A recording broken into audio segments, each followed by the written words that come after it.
Welcome friends. Today we will discuss UPSC prelims polity questions 2019 PYQ series जो हमने start किया है. Now without wasting time let's start with the video. Now 2019 में 18 question है, उसमें से पहला क्वेश्चन है दो स्टेटमेंट्स दिए और आपको पूछा गया है which of the following statements are correct. मतलब पूछा गया है आपको करेक्ट स्टेटमेंट कौन सा है. First one, the 44th amendment act introduce article. 44th amendment से क्या किया है कि election of prime minister beyond judicial review. लगता है आपको पहला स्टेटमेंट. दूसरा है सुप्रीम कोर्ट ने 99th अमेंडमेंट को क्वेश्चन किया था being violative of independence of judiciary, मतलब स्ट्रक डाउन किया है. अब दोनों चीजें देखते हैं. पहली स्टेटमेंट सही है क्या? यस सही है, बट आधा सच है. प्राइम मिनिस्टर और स्पीकर ऑफ लोकसभा वगैरह इनके बारे में कहा गया था कि ऐसा हुआ था, बट ये हुआ था इंदिरा गांधी जी के पीरियड में. अब इंदिरा गांधी जी मतलब 42nd अमेंडमेंट और 44th अमेंडमेंट किसने किया था? जनता सरकार ने. मतलब ये सिंपल चीजें भी अगर इतिहास आपको याद है तो एक तो पता चल गया कि 44th अमेंडमेंट तो भाई गलत है, ये इंदिरा गांधी जी ने किया था. तो पहला स्टेटमेंट ऑटोमेटिकली क्या हो गया? रॉन्ग. सो पहला तो चला गया ऑप्शन. तो ये भी चला गया, ये भी चला गया. बचे सिर्फ दो मेथड ऑफ एलिमिनेशन जो हमेशा यूज करते हैं. दूसरा है कि सुप्रीम कोर्ट ने 99th अमेंडमेंट को स्ट्राइक डाउन किया है being violative of independence of judiciary. NJSC का यस यस सही है. सो दूसरा स्टेटमेंट सही है क्या? Answer is yes. तो आंसर आएगा B 2 only. Question was very simple, बहुत ही सिंपल क्वेश्चन था. दूसरा क्वेश्चन है 4 स्टेटमेंट दिए, which of the following statements are correct. किसके बारे में क्वेश्चन है? Question is regarding removal of जजेस. मैं रिपीट कर रहा हूं, क्वेश्चन किसके बारे में? Question is regarding removal of जजेस. Now listen carefully. पहला है the motion to impeach a judge of Supreme Court cannot be rejected by the speaker as per the Judges Inquiry Act 1968. Now you may say sir इतना सब याद रखना पड़ेगा, रट्टा मारना नहीं. जैसे हमेशा कहता हूं ये करंट अफेयर्स में था. सीजीआई दीपक मिश्रा के खिलाफ रिमूवल की प्रोसेस स्टार्ट हो चुकी थी. मतलब क्वेश्चन अगेन कैसे आ रहे? करंट अफेयर्स और स्टैटिक दोनों का ब्लेंडिंग. तो स्पीकर इसे रिजेक्ट कर सकता है क्या? आप सिंपल चीज हो कि आपने कुछ चीज सी है और स्पीकर उसे रिजेक्ट कर सकता है. Answer is no. सो पहला स्टेटमेंट तो गलत है. सो पहला गलत है तो ऑटोमेटिकली पहले वाले ऑप्शन स्ट्राइक डाउन करो. दूसरा है the constitution of India defines and give details what constitute incapacity and misbehaviour. मतलब आपका गैरवर्तन क्या है, इसका कॉन्स्टिट्यूशन में क्लियरली डिफाइन किया है. कॉन्स्टिट्यूशन में ऐसा डेफिनेशन दिया है किसी चीज का? नहीं. तो ये सेकंड स्टेटमेंट भी ऑटोमेटिकली क्या हो गया? गलत. सो सेकंड तो ऑलरेडी हमने गलत कर ही दिया है. प्लीज वर्ड केयरफुली पढ़ो. डिफाइन, एक्सप्लिसिटली मेंशन, क्या लिखा है. थर्ड है the detail of process of impeachment of जजेस of Supreme Court India given in the 4th Judges Inquiry Act 1968. ये सही है? Yes. चौथा, the motion of impeachment of judge is taken up for voting and then each house में उसे 2/3 members का support लगता है. ये भी सही है? Yes. So आंसर आएगा C 3 and 4. ना यहाँ पे एक बात मैं क्लियर करना चाहता हूँ. दो यूपीएससी ने भी वर्ड यहाँ पे impeachment यूज किया है, but nowhere in the constitution we see the word impeachment. Impeachment is a word used only in case of president. Impeachment is a process of removal of president. Regarding judges, the word is removal of judge. But यहाँ पे उन्होंने use किया है तो मैं कुछ नहीं बोल सकता. बट कॉन्स्टिट्यूशन में तो ये वर्ड क्लियरली मुझे मिला नहीं है under article 124. Next, 9th schedule कब इंट्रोड्यूस किया? उस वक्त प्राइम मिनिस्टर कौन थे? अब सिंपल देखो, 8th शेड्यूल तो ऑलरेडी कॉन्स्टिट्यूशन में थे. नवा शेड्यूल कब आ गया? 1951. सो ऑब्वियसली 1951 में कौन थे प्राइम मिनिस्टर? इंदिरा गांधी तो 1967, 1964 Morarji Desai 77. So automatically answer आएगा Jawaharlal Nehru. Please listen, 9th schedule के ऊपर क्वेश्चन हमेशा आते हैं. मतलब अगर आप पीवाईक्यू सीरीज ठीक तरह से देख रहे, मैं रिपीट कर रहा हूँ, ठीक तरह से उसे देख रहे, ऑब्जर्व कर रहे, तो आपको एक बात तो समझ में आएगी कि कुछ टॉपिक पे सवाल बार बार रिपीट हो रहे, थोड़ा बहुत चेंजेस करके। तो 9 शेड्यूल का रिव्यू हो सकता है क्या आज की तारीख में? हाँ, हो सकता है। उस वक्त क्यों इंट्रोड्यूस किया था? क्योंकि लैंड रिफॉर्म वगैरह एस्टैब्लिश करना था। लेकिन land which is considered as a property, property उस वक्त फंडामेंटल राइट था। तो आपका फंडामेंटल राइट वायलेट हो गया तो आप डायरेक्टली किसके पास जा सकते हैं? Supreme Court. That's the reason उस वक्त सरकार ने 9 शेड्यूल इंट्रोड्यूस किया था। और 9 शेड्यूल के अंडर अगर आप कोई लॉ रखते हैं तो उसका रिव्यू नहीं हो सकता, ऐसे सरकार ने कहा था संसद। सो ऑब्वियसली इंटेंशन तो अच्छा था, लेकिन बाद में इसका मिसयूज होने लगा। फिर कोर्ट ने क्लियरली कहा है कि 73 के बाद अगर ऐसा कुछ हो रहा है तो उसमें कोर्ट डेफिनेटली रिव्यू ले सकता है। सो आज की तारीख में 9 शेड्यूल का पोजीशन क्या है? उसका रिव्यू हो सकता है, यस। कौन सा? इसके बाद 73 के बाद। 9 शेड्यूल कब इंट्रोड्यूस किया? 1951 में। किन्होंने इंट्रोड्यूस किया? प्राइम मिनिस्टर जवाहरलाल नेहरू थे उस वक्त।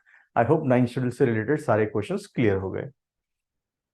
नेक्स्ट क्वेश्चन है regarding disqualification. Parliament disqualification act 1959। 3 statement ये, उसमें से कौन से करेक्ट है?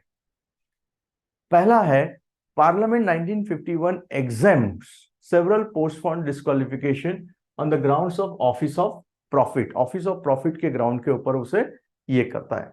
दूसरा है the above mention act was amended 5 times. और तीसरा, the term office of profit is well defined in the constitution of India.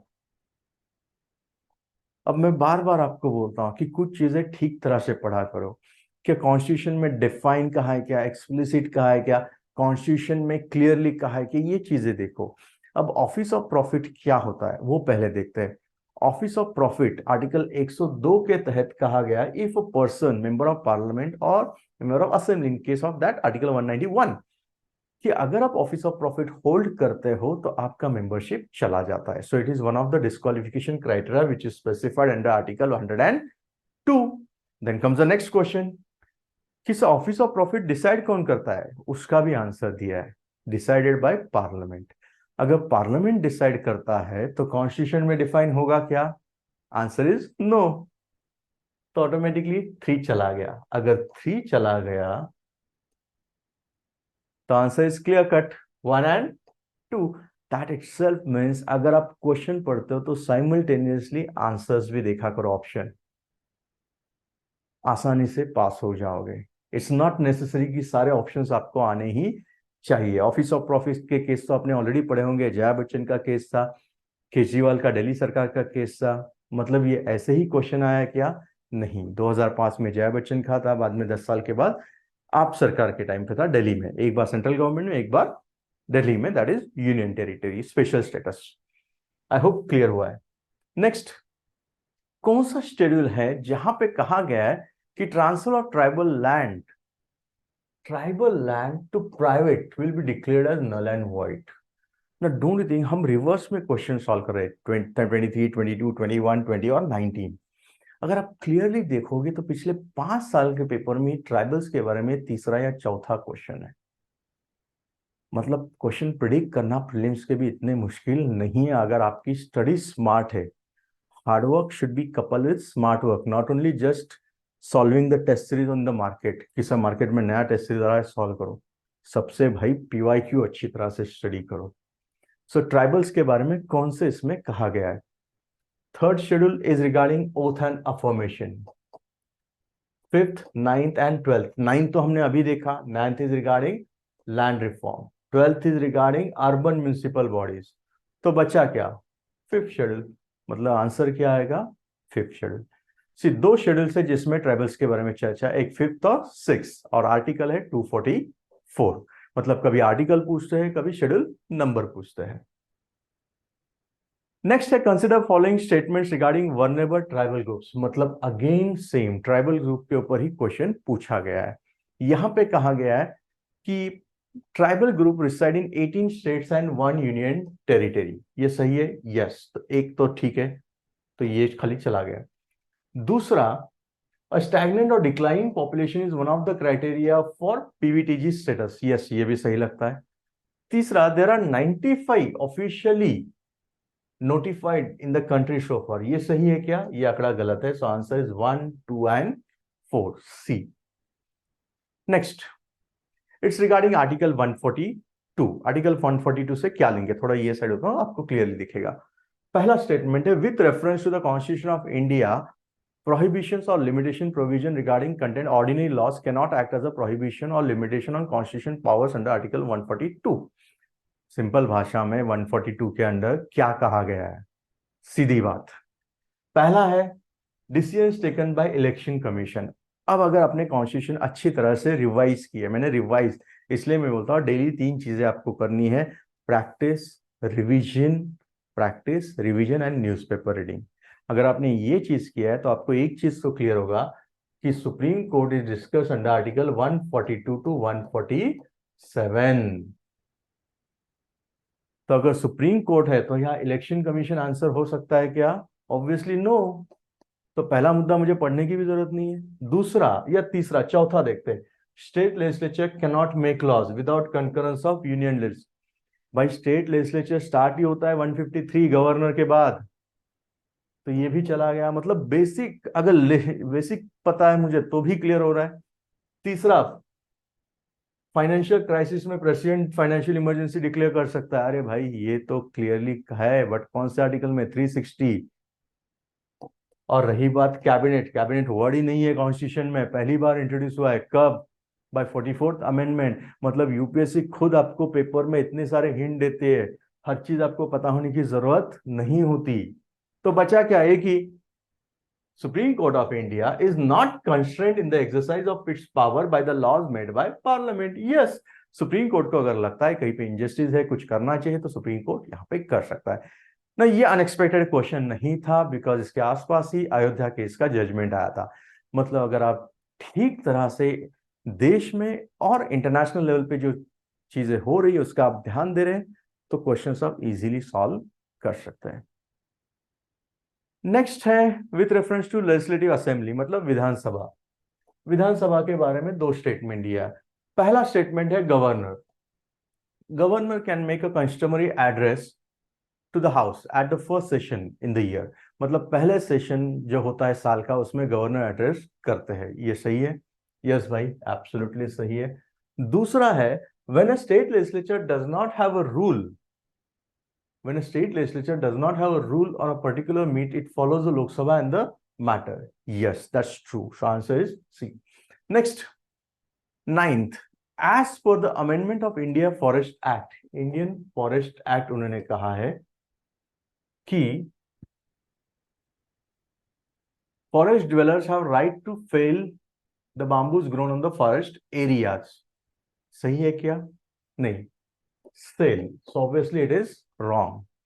Second, as per the Scheduled Tribe and other Traditional Forest Dwellers Act, bamboo is a minor forest produce. Yes, it's true. Yes. Third, the Scheduled Tribes and other Traditional Forest Dwellers Act 2006 allows ownership of minor forest produce to forest dweller. Yes, minor कहा है तो ये तो होना ही चाहिए. तो answer क्या आएगा? 3 तो सही है, 2 भी सही है. तो आंसर इज 2 and 3. नेक्स्ट है, which article of the constitution of India safeguards right to marry. ना ये क्वेश्चन वापस आ सकता है क्योंकि अभी फिर से न्यूज में है because of the same sex marriage judgment. Now listen carefully. ये क्यों पूछा गया था? उस वक्त तो ये जजमेंट नहीं था, बट उस वक्त शफीना case, that is Hadiya case जो पॉपुलरली कहा जाता है, वो उस वक्त हुआ था 2018 में, और ये क्वेश्चन आया 2019 में. हदिया जो थी, हदिया केस क्या है? हदिया हिंदू लड़की गेटिंग मैरिड विथ मुस्लिम, मतलब हिंदू लड़की का शादी किससे हुआ था? मुस्लिम लड़के के साथ. सो ऑब्वियसली ये केस हाई कोर्ट से लेके सुप्रीम कोर्ट तक गया. लड़की की उम्र 24 थी, दैट मीन्स लीगली मैरिजेबल है. तो कोर्ट ने यहाँ पे क्लियरली कहा था इस केस में कि right to choose your partner for your marriage is your part of your fundamental right, that is liberty. और लिबर्टी कहाँ है? Article 21, right to life and liberty. But please be careful. अभी Supreme Court ने कहा है for homosexuals and others, Supreme Court ने कहा है कि right to marry is not explicitly mention in constitution, that is it is not your fundamental right. तो फिर से ये क्वेश्चन आ सकता है, तो याद रखो इसके बारे में. नाउ नेक्स्ट है 11th में है consider the patents act. According to the patent act, a biological process to create a seed can be patented in India. Is it correct? No. दूसरा, in India there is no intellectual property appellate board. नहीं भाई, है ना, क्यों नहीं है? तो दो भी गलत।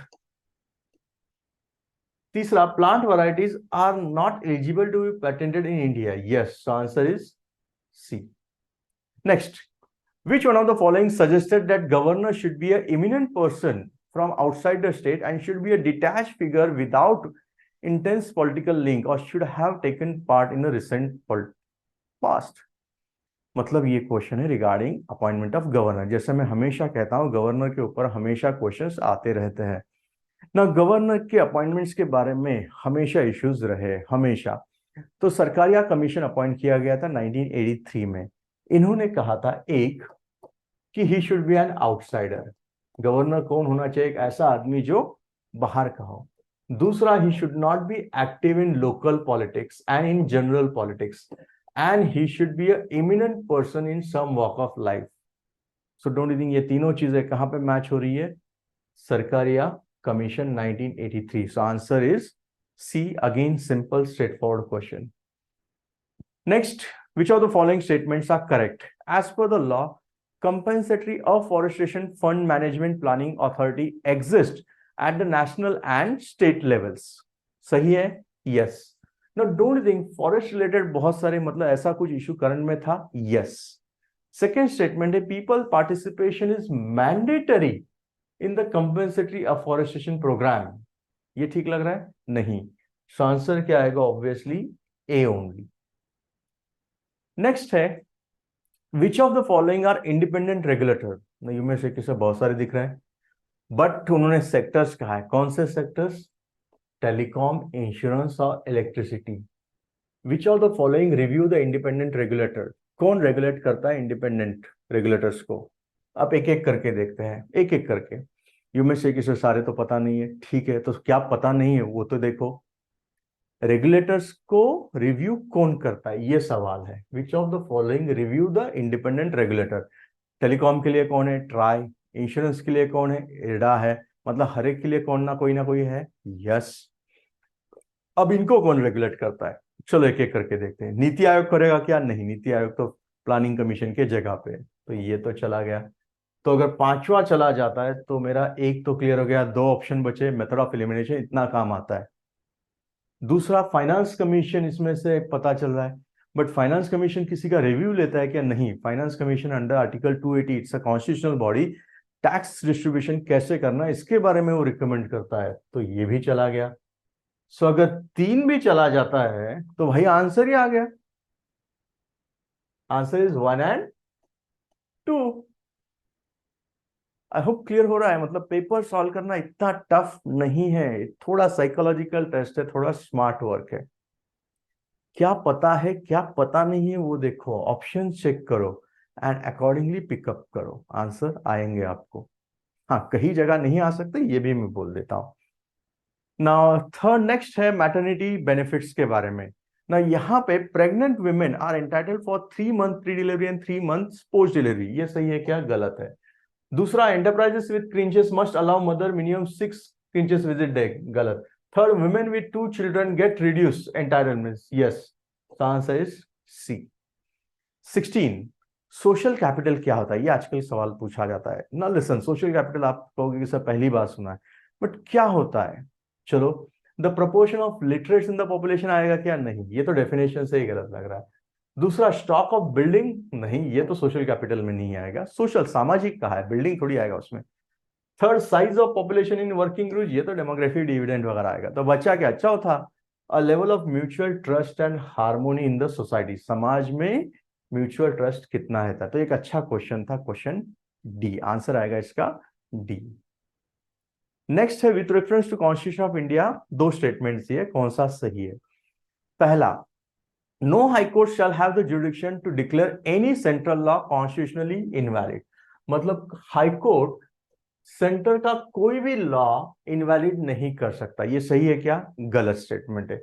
सो पहला स्टेटमेंट गलत है भाई, हाई कोर्ट भी को भी पावर होता है। तो एक गलत हो गया तो पहला स्टेटमेंट ही गलत है, मतलब वो ऑप्शन ही चले गए। दूसरा, amendment to the constitution of India can not be called into question in Supreme Court, मतलब आप जो अमेंडमेंट होता है उसे कॉन्स्टिट्यूशन में चैलेंज नहीं कर सकते, ये भी गलत है। सो दोनों स्टेटमेंट गलत है, तो आंसर क्या आएगा? D, neither one nor two. ना डोंट थिंक, अगर आप पेपर ही ठीक तरह से पढ़ रहे हो, यही हमारा पहला क्वेश्चन था कि सुप्रीम कोर्ट ने 99 कॉन्स्टिट्यूशनल अमेंडमेंट को स्ट्रक डाउन किया। अगर वहां पे स्ट्रक डाउन किया है वो सही है, तो यहाँ पे गलत कैसे होगा? मतलब पेपर एज अ होल भी पढ़ो, आंसर मिल जाते हैं। एंड लास्ट क्वेश्चन, आपके हिसाब से लिबर्टी का मोस्ट अप्रोप्रिएट डेफिनेशन क्या आएगा? मोस्ट अप्रोप्रिएट पूछा है, मतलब सही हो सकते हैं बट सबसे अच्छा कौन सा? पहला, protection against tyranny of political rulers. दूसरा, absence of restraint. Third, opportunity to do whatever one likes. और fourth, opportunity to develop oneself fully. देखा जाए तो सारे से सही लग रहे हैं थोड़े बहुत, क्यों? क्योंकि सर लिबर्टी मतलब एब्सेंस ऑफ रिस्ट्रेंट होना चाहिए, तो कुछ लोगों को लगेगा सर ये ज्यादा बेटर लगा कि मुझे जो करना है वो करना अलाउ कर दे, राइट ना? Opportunity to do whatever one likes, तो बी और सी सिमिलर लग रहे हैं। But don't think absence of restraint और opportunity to do whatever one likes, इसका मतलब ये भी नहीं होना चाहिए कि मैं आपका खून कर दूं, आपको हानि पहुंचा दूं। दैट इटसेल्फ मीन्स भाई आपको लिबर्टी है, इसका मतलब किसी और का लिबर्टी छीनने का तो अधिकार नहीं है। तो उस लॉजिक तो ये चले गए, तो बेटर कौन सा लगता है? Opportunity to develop oneself fully. Answer is D. I hope सारे क्वेश्चंस क्लियर हो गए। आउट ऑफ 18 मैं मानता हूं आप 14-15 क्वेश्चन सॉल्व कर सकते हैं, 3-4 क्वेश्चन थोड़े ट्रिकी थे, मैं मानता हूं। अगर वीडियो पसंद आया तो लाइक शेयर एंड सब्सक्राइब करना। Thank you very much.